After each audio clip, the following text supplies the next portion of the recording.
In the heart of the Middle East, between the coasts of Iran and Oman, lies a narrow stretch of water that silently controls the pulse of the global economy, the Strait of Hormuz. At first glance, it looks like just another sea route, but in reality, this is the world's most critical oil artery. Every single day, massive oil tankers, each carrying millions of barrels, pass through this narrow corridor, feeding the economies of the United States, Europe, China, India. In fact, nearly 1/3 of the world's total oil supply flows through this single choke point. Now pause for a moment, and imagine this route closed. No warning, no alternative. Within hours, global oil prices would explode. Stock markets would crash. Fuel shortages would begin spreading like wildfire. Entire countries would be pushed into economic chaos. And here's what makes it even more dangerous. At its narrowest point, this lifeline of the global economy is only about 33 kilometers wide.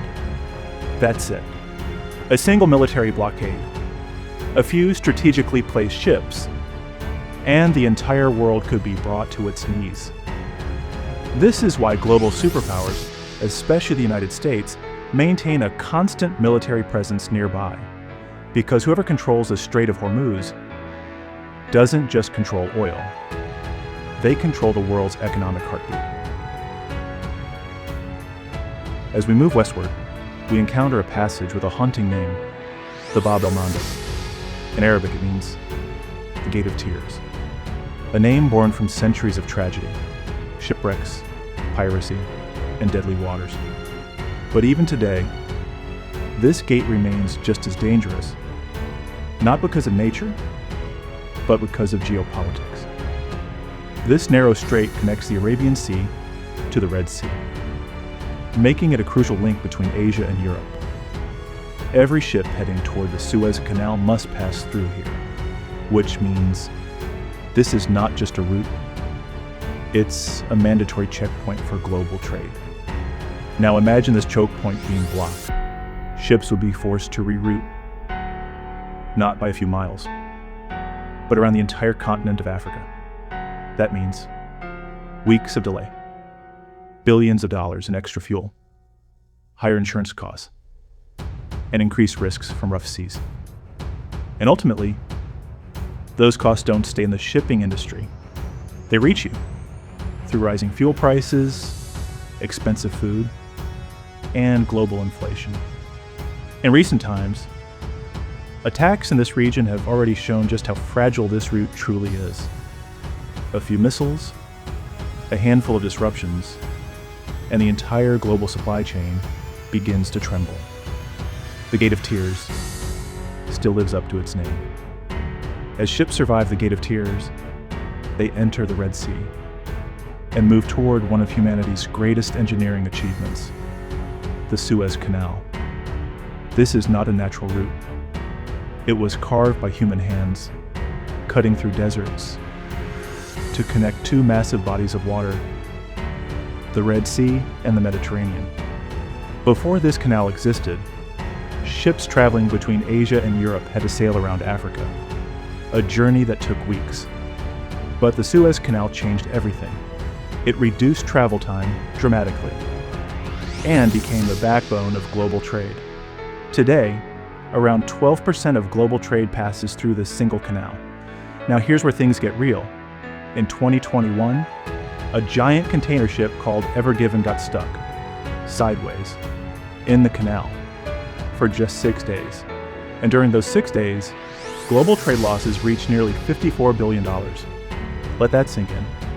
One ship, one canal, 6 days, and the entire world economy felt the shock. Factories stopped, supplies were delayed, markets panicked. That's the level of power this narrow man-made waterway holds. Egypt earns billions from this canal, but its real value is far greater than money. It is the bridge between East and West, and without it, global trade would slow to a crawl. Now we arrive at the gateway between two continents, Europe and Africa, the Strait of Gibraltar, a narrow passage connecting the vast Atlantic Ocean to the enclosed Mediterranean Sea. At its narrowest point, you can almost see one continent from the other. But don't let its size fool you. This choke point is one of the most strategic locations in human history. For centuries, empires have fought to control it, because controlling Gibraltar means controlling access to the Mediterranean, and that means controlling trade routes for Southern Europe, North Africa, and beyond. Today, the United Kingdom maintains a strong presence here through the territory of Gibraltar, a small piece of land with massive geopolitical importance. Now imagine this gateway being sealed. The Mediterranean Sea will become a closed basin. Ships inside, trapped. Countries dependent on sea trade, cut off. Economies disrupted, and strategic military movement restricted. This is not just a passage, it is a gate. That decides who enters and who stays out. As we move deeper into Europe, we encounter not one, but two interconnected gateways: the Bosphorus Strait and the Dardanelles Strait. Together, these straits connect the Black Sea to the Mediterranean. For countries like Russia, Ukraine, Romania, and Bulgaria, these routes are absolutely essential, because without them, they have no direct access to global oceans. Take Russia, for example. Despite having massive coastlines, many of its northern ports freeze for a large part of the year. The Black Sea remains its most reliable maritime gateway, and that gateway depends entirely on Turkey. Now here's where geopolitics gets interesting. Under international agreements, Turkey has the authority to control military access through these straits, meaning, in times of war, Turkey decides which naval ships can pass and which cannot. Think about that. A single country holding the power to influence naval movement between major global powers. This is why both NATO and Russia care deeply about Turkey, because controlling these gates is not just about trade, it's about military dominance. And in a world where oceans define power, these narrow waterways can decide the outcome of wars.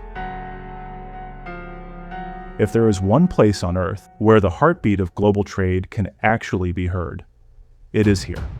The Strait of Malacca, stretching between Malaysia, Singapore, and Indonesia.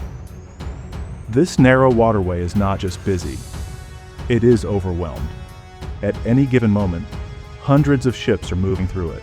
Oil tankers carrying fuel for entire nations, container ships loaded with electronics, bulk carriers transporting raw materials. This is not just a trade route. This is the main artery of the global economy. Nearly 25% of all maritime trade flows through this single passage. Now think about that for a second. One route, one choke point, and a quarter of the world's trade depends on it. But here's where the real story begins. Because this route is also one of the most vulnerable. The strait is narrow in several places, shallow in parts, and dangerously congested. A single accident, a collision, or even a deliberate blockage could bring traffic to a complete halt. And when Malacca stops, the world doesn't just slow down, it chokes. For countries like China, this is not just a concern, it's a nightmare scenario. China imports most of its energy through this route. Its factories depend on it, its exports rely on it. If Malacca is blocked, China's supply chain collapses. Its industries shut down. Its economy begins to suffocate. This fear is so serious that it has a name, the Malacca Dilemma. And this is where geopolitics enters the picture. Because in potential conflict, the United States Navy, with its massive global presence, could control or block this route. Not by invading, not by bombing, but simply by positioning itself strategically. And that's enough. This is why China is investing billions into alternative routes, pipelines through Central Asia, rail corridors through Europe, ports across the Indian Ocean, all to reduce dependence on this single choke point. And then there's Singapore, a tiny country with no natural resources, yet one of the richest nations in the world. Why?